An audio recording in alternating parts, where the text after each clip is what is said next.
Good morning, students. Today we are going to start part number first of chapter 5, Consumer Rights of Economics.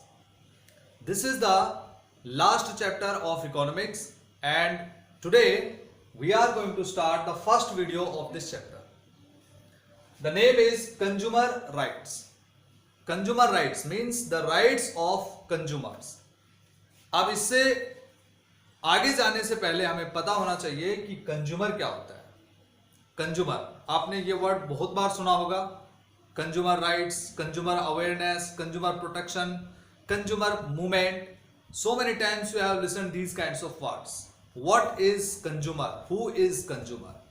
Consumer is a person. Consumer is a person who purchases something, buys something, goods and services for use and pays for them. Money, currency, etc. Simple thing, कोई भी ऐसा person जो कुछ भी खरीदता है, goods and services जो है वो यूज करने के लिए खरीदता है और बदले में मनी पे करता है, उसको हम कंज्यूमर कहते हैं. Clear? So the first topic is the consumer in the market place. इस टॉपिक को हम स्टार्ट करते हैं. Market place means market. We participate in markets as consumers and as producers, right? तो लोग जो है वो मार्केट प्लेस में दो टाइप से पार्टिसिपेट करते हैं. एक तो प्रोड्यूसर के फॉर्म में और दूसरे जो लोग होते हैं वो कंज्यूमर होते हैं. प्रोड्यूसर्स के फॉर्म में कौन होते हैं? जो प्रोड्यूस करते हैं, the people who produce the things, whether they may be the part of primary sector, right? Primary sector, maybe in secondary sector. secondary sector आप क्या कह सकते हैं? Manufacturing, right? चाहे वो किसी मैन्युफैक्चरिंग इंडस्ट्री में काम कर रहे हैं या इंडस्ट्रियलिस्ट हैं खुद, या फिर स्मॉल स्केल मैन्युफैक्चरिंग कर रहे हैं, या फिर primary sector it means agriculture products जो है वो प्रोड्यूस कर रहे हैं. इसी तरह से टर्शरी, ये तीनों सेक्टर हो गए जिसको हम सर्विस सेक्टर बोलते हैं. Tertiary sector is also known as service sector. So as producers we participate in marketplace or in the markets as the producers from primary sector, from secondary and from tertiary sector. लेकिन consumer के form में हम जब participate करते हैं तो just we purchase the things. जब हम कोई सामान यूज करने के लिए खरीदते हैं तो हम कंज्यूमर हो जाते हैं. और ऐसी चीजों को जिनको हम खरीदते हैं एज कंज्यूमर्स उनको क्या कहते हैं? Final goods. Final goods, right? You might study about these kinds of goods. Final goods, intermediate goods. आपने पढ़ा होगा इंटरमीडिएट गुड्स वो होती हैं जो दूसरी इंडस्ट्रीज के लिए तैयार होती हैं, दूसरा प्रोडक्ट्स बनाने के लिए तैयार की जाती हैं. फॉर एग्जाम्पल ग्रेन, एग्रीकल्चर से प्रोड्यूस हुआ लेकिन डायरेक्टली कंज्यूमर उसको यूज नहीं करता है. जब आप उसको फ्लोर बना देते हो यानी कि उसको आटे में चेंज कर देते हो या उसका ब्रेड बना देते हो तो फिर उससे क्या होता है? वो कंज्यूमर प्रोडक्ट बन जाता है. सुगर केन जो है वो एग्रीकल्चर प्रोडक्ट है, that is intermediate thing. Clear? Bauxite, aluminium, iron, ये सारी क्या है? इंटरमीडिएट थिंग्स हैं. जब ये किसी भी इंडस्ट्री में बनके फाइनल मतलब कंज्यूमर गुड्स इनको हम कहते हैं तो finally for use then these goods are purchased by consumers. So that is known as final goods. तो जो कंज्यूमर जो भी सामान या सर्विसेज जो है वो गेट करता है और बदले में पे करता है तो वो कंज्यूमर होता है. और ऐसी चीजों को हम कंज्यूमर गुड्स या फाइनल गुड्स कहते हैं. तो ये आपको समझ में आ गया कि how the people participate in market place in two ways, as consumers and as producers, right? अब मार्केट प्लेस में कंज्यूमर, यहां पे हम समझने की कोशिश करेंगे कि इस चैप्टर के कॉन्टेक्स्ट में ये क्या चीज है. Consumer in the market place, यहां पे हम ये जानने की कोशिश करेंगे कि कंज्यूमर को मार्केट प्लेस में किस तरह से सिचुएशंस का फेस करना पड़ता है. How the situations are faced by the consumers in the market place. For example you have studied about that some laws were passed to protect the workers from the industrialist. Protection of workers from the industrialist or in industries कि उनको fixed working hours, minimum wages should be fixed and working places should be confined. ये सारी चीजें आपने पढ़ी देखी आपने कि किस तरह से वर्कर्स को प्रोटेक्ट किया जाता है, राइट, लेबर लॉ पास करके। इसी तरह से आपने देखा इनफॉर्मल सेक्टर में जो लोन लेते हैं, इट मीन स्मॉल बोरोवर्स, उनको प्रोटेक्ट करने के लिए उनको मोटिवेट किया जाता है, या फिर गवर्नमेंट कोई ऐसी पॉलिसी लेके आती है ताकि वो फॉर्मल सेक्टर से लोन ले सकें और उनका प्रोटेक्शन हो सके। In the same way the people who are working in unorganised sector, they also are protected by some laws, some rules and regulations. तो इसी तरह से rules and regulations are very necessary for the protection of consumers, for the protection of consumers, so that they could not be, they will not be exploited in the market place.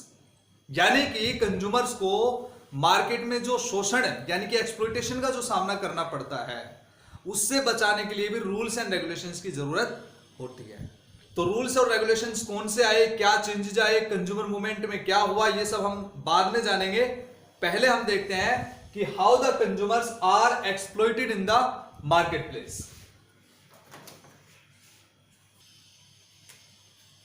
So the consumer in the marketplace, exploitation of consumers in market।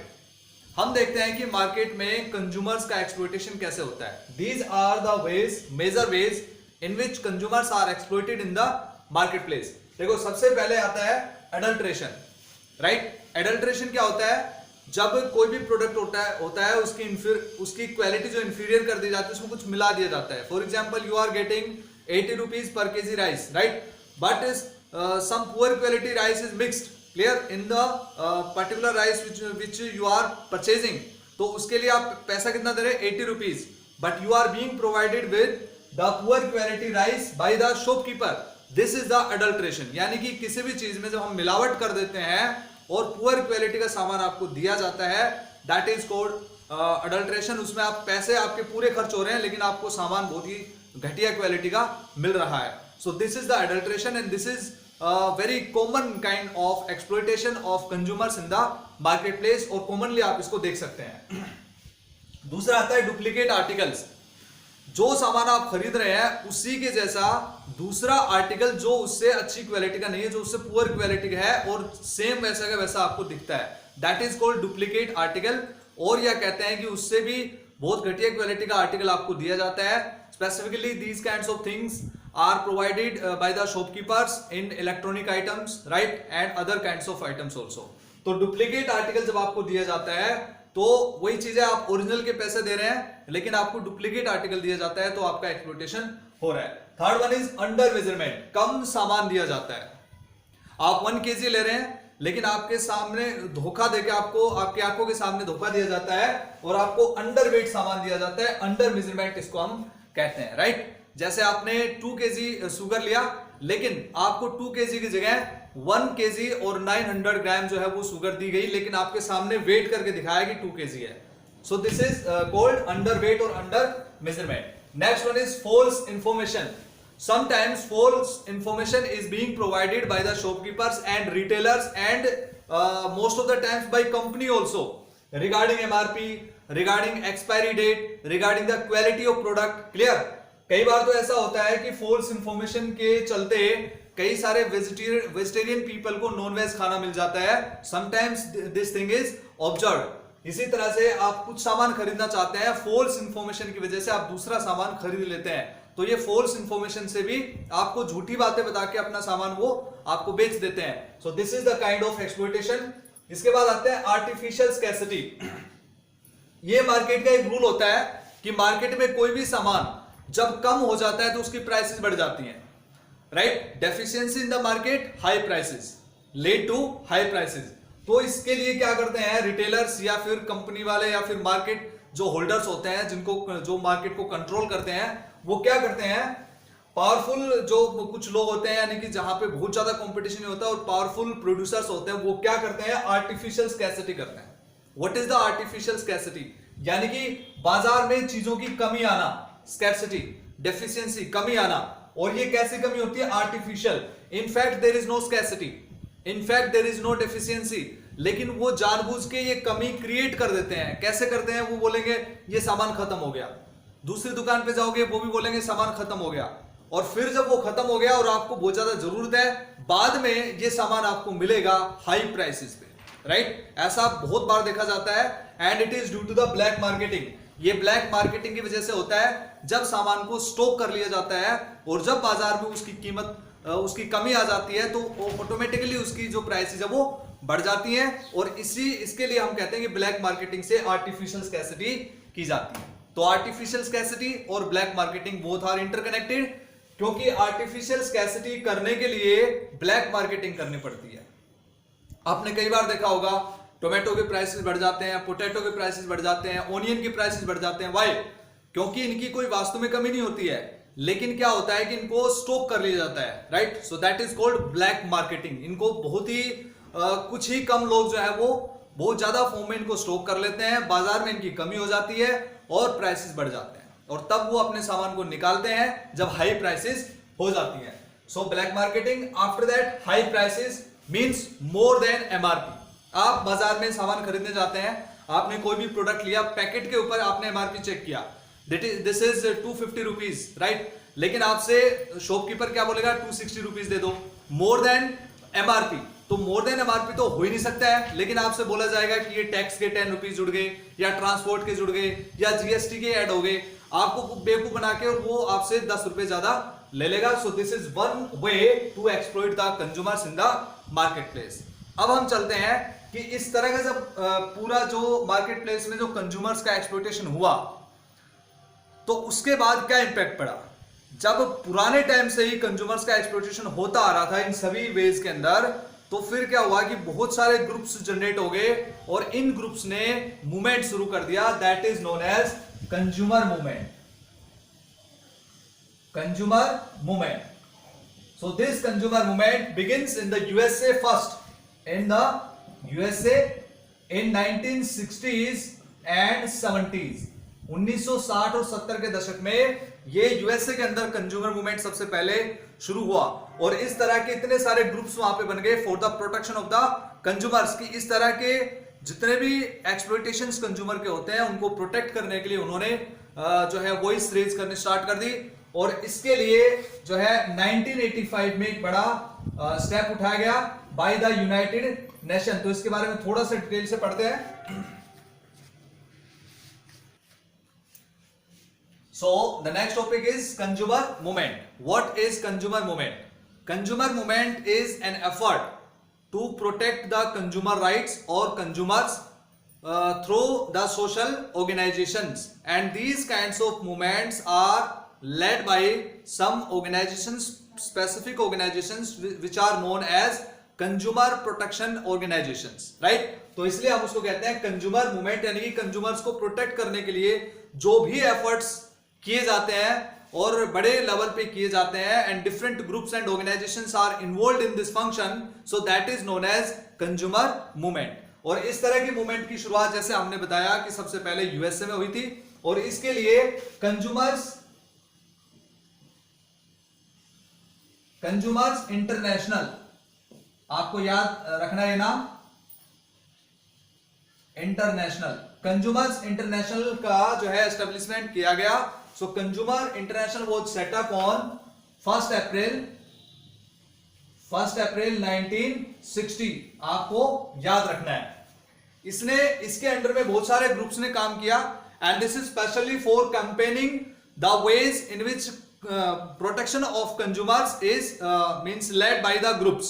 तो इसमें वो groups काम करते हैं, organisation काम करते हैं जो कैंपेनिंग में अपना रोल प्ले करते हैं। तो the major function of consumers international is functioning regarding campaigning to protect the consumers rights और कंज्यूमर्स विशेस एंड इंटरेस्ट। तो इसलिए कंज्यूमर्स इंटरनेशनल का बड़ा इंपॉर्टेंट रोल है। 1 अप्रैल 1960 इसका एस्टेब्लिशमेंट हुआ। इसका हेडक्वार्टर जो है वो लंदन में है, right? Its headquarter is in London. Consumers international London is situated in UK, United Kingdom, right? And now at this time there are 250 member organizations. Members are working from 120 countries, different countries, right? 120 countries में लगभग 250 के आसपास में group organisation जो है वो इसके under में काम कर रहे हैं। कंज्यूमर्स इंटरनेशनल में, और इसके एफर्ट्स की वजह से ही 1985 में, इन 1985 United Nations adopted the guideline program. So this program is United Nations adopted the program UN guidelines for consumer protection, and for awareness of the consumers 15 March is celebrated as World Consumer Day, Rights Day.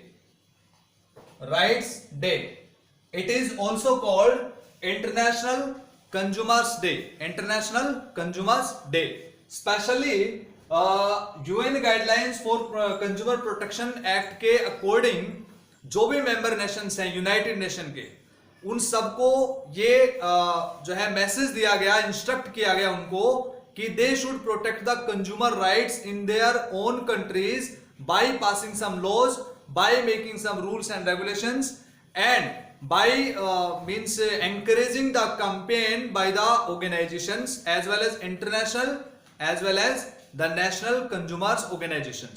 तो इस तरह से India में भी ये बड़े changes देखने को मिले। तो यहां तक आपको समझ में आ गया होगा कि कंज्यूमर मूवमेंट क्या होते हैं, इंटरनेशनल लेवल पे क्यों चलाए गए, कंज्यूमर्स को प्रोटेक्ट करने के लिए।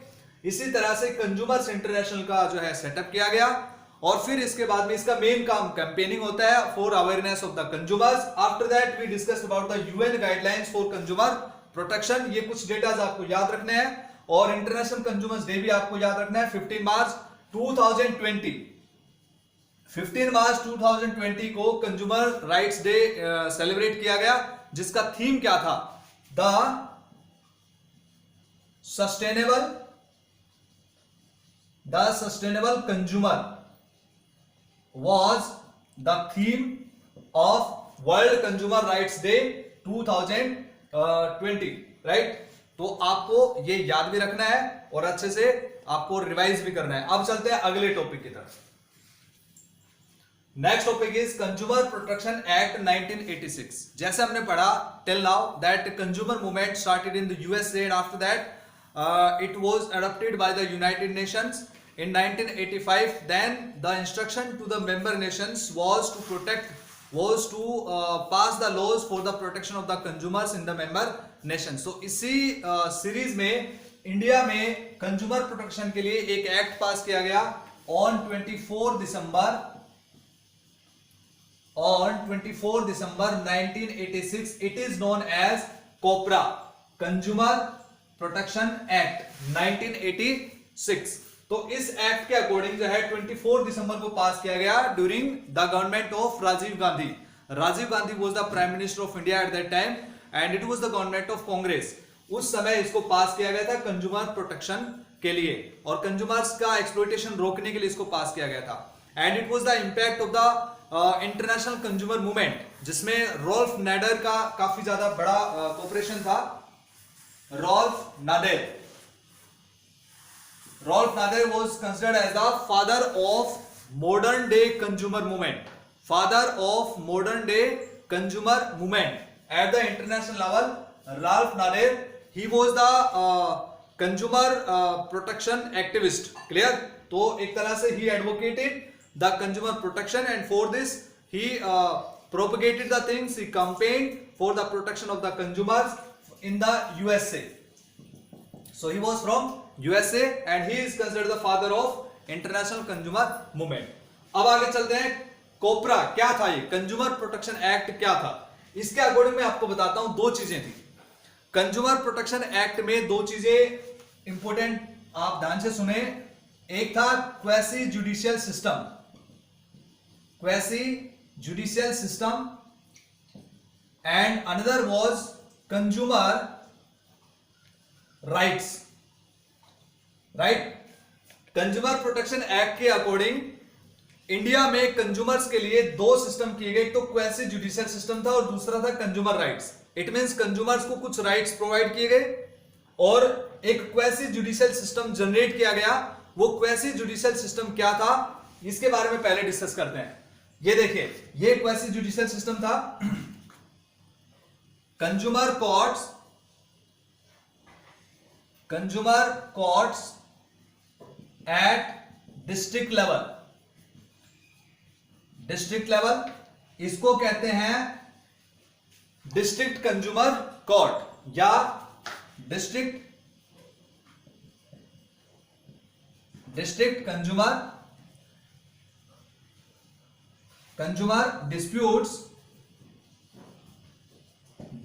Consumer disputes redressal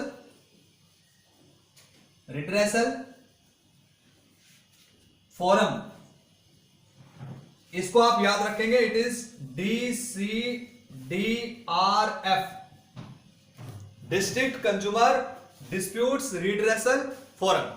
It is at the district level. It is also known as district consumer courts.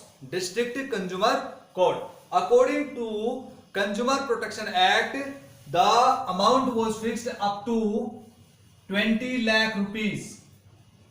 20 lakh rupees. यानी कि कंज्यूमर्स का कोई भी ऐसा डिस्प्यूट जो 20 लाख तक है, 20 लाख से नीचे जो भी मैटर है, जो भी डिस्प्यूट है, वो डिस्ट्रिक्ट कोर्ट में जाएगा, राइट। और दूसरा आ गया फिर इसके बाद स्टेट कंज्यूमर कोर्ट या state consumer disputes redressal forum.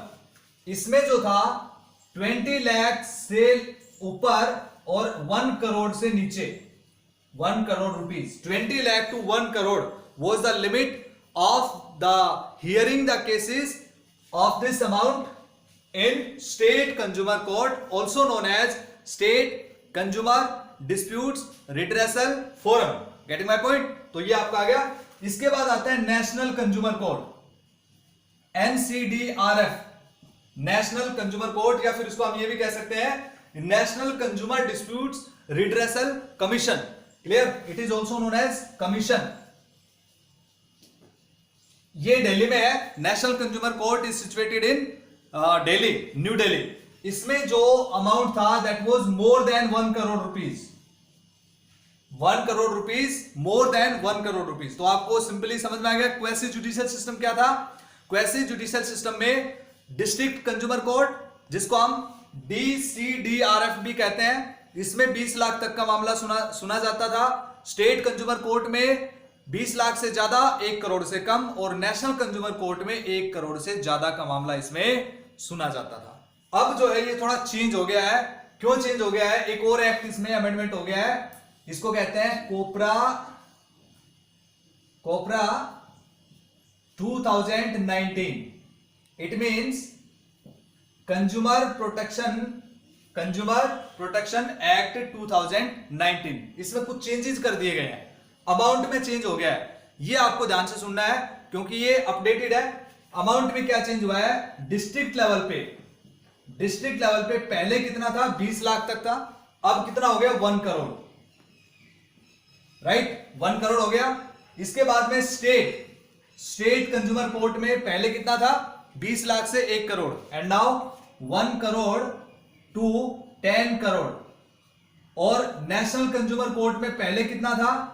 It was more than 1 crore, अब कितना हो गया? More than about 10 crore, right, more than 10 crore. तो ये इसमें चेंजेस है, आपको ये नया डेटा आपको याद रखना है कंज्यूमर प्रोटेक्शन एक्ट 2019 के according. So this is the quasi judicial system for the protection of consumers.